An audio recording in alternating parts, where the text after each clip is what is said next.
Once upon a time, as a kid back in the 80s, I was a reader. Actually, that understates things. I was a reader with a capital R, to the point that it now embarrasses me that it took until my late 20s to figure out I was meant to be a librarian. I read broadly, from fantasy to history and back. I read deeply. I could read through doorstops like Watership Down or The Never-Ending Story in a day or two. Reading was my comfort in bad times and my joy in good times. It got to the point that when I was in trouble, I wouldn't be grounded from TV or going out to play, but from my books. Simply put, reading was a major source of fun and imagination for me. And given the stacks of books I had strewn around my bedroom, it was always in arm's reach. But as adolescence gave way to real life, reading gradually faded into the background.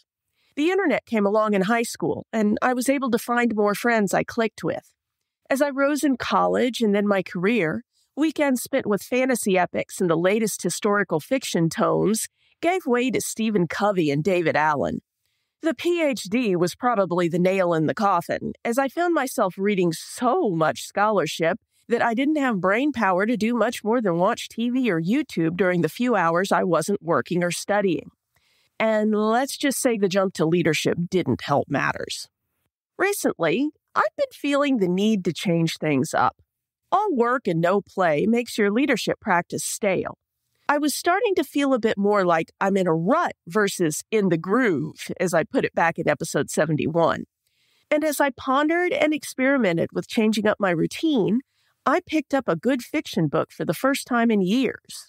And after inhaling it in about a day, I realized what my leadership life had been missing.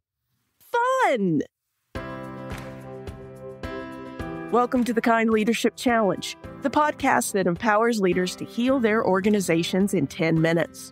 I'm Dr. Sarah Clark, founder of the Kind Leadership Guild, where I use my PhD in higher ed leadership and nearly 2 decades of experience in academic libraries to coach a community of educational and library leaders who are working to build a better world without burning out.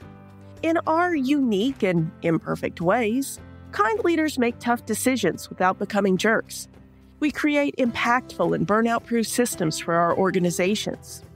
And we know that once we stop controlling and start collaborating, even the most ambitious vision can become effortless. Kind leadership's pretty simple, but that doesn't mean it's easy. So if you're up for a challenge, stick around as I teach you how to create a resilient, thriving legacy that will strengthen your community long after you're gone. To be clear, I get it. We've all got a lot going on.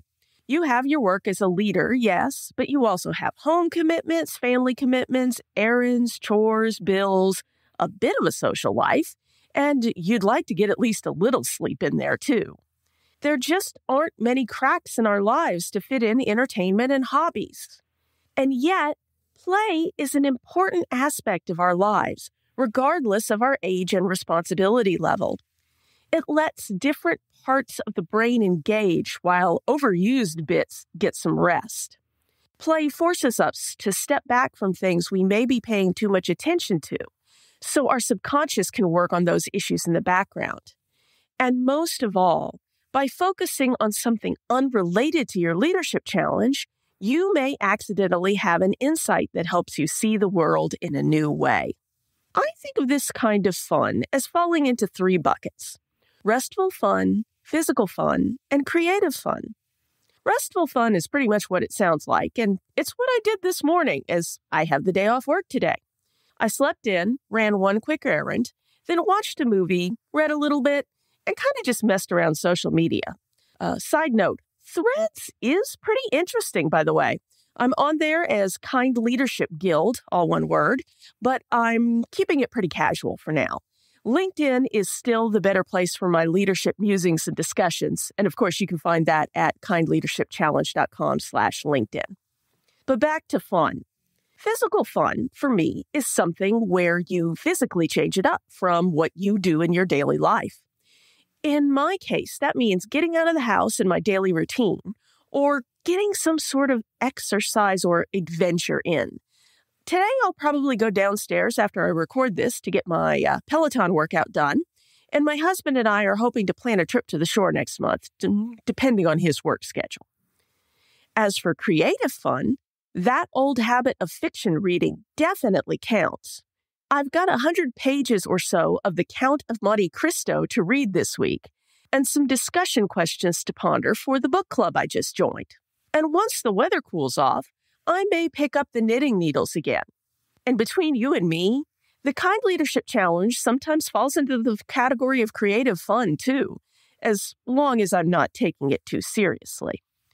Especially when I get towards the end of writing an episode like this and realize I've accidentally set a challenge I need to take on for myself.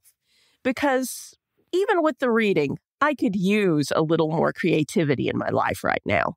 So here's your leadership challenge for this week. What flavor of fun are you missing in your life? Restful, physical, or creative? And how can you increase that fun? And if in doubt, what you probably need the most is rest. I've been resting a lot myself this summer after a pretty hectic spring at work and home. Just know that having fun isn't selfish or lazy. It gives you the energy and perspective you need to be a better person and a better leader. And in any case, it's a great way to be kind to yourself, which is sort of the point of this podcast. Thanks as always for listening to the Kind Leadership Challenge. Before you go, here's a quick way you can spread the word of kind leadership. I'd like you to take a moment to think of one friend or colleague who could most benefit from this week's challenge. Got their name in your head? Good. Open your app or head over to kindleadershipchallenge.com/76 and share this episode with them. Think about adding a friendly note as well, or maybe inviting them out to have some fun. And never doubt that day by day you're building a better world, even if you can't see it yet. So until next time, stay kind now.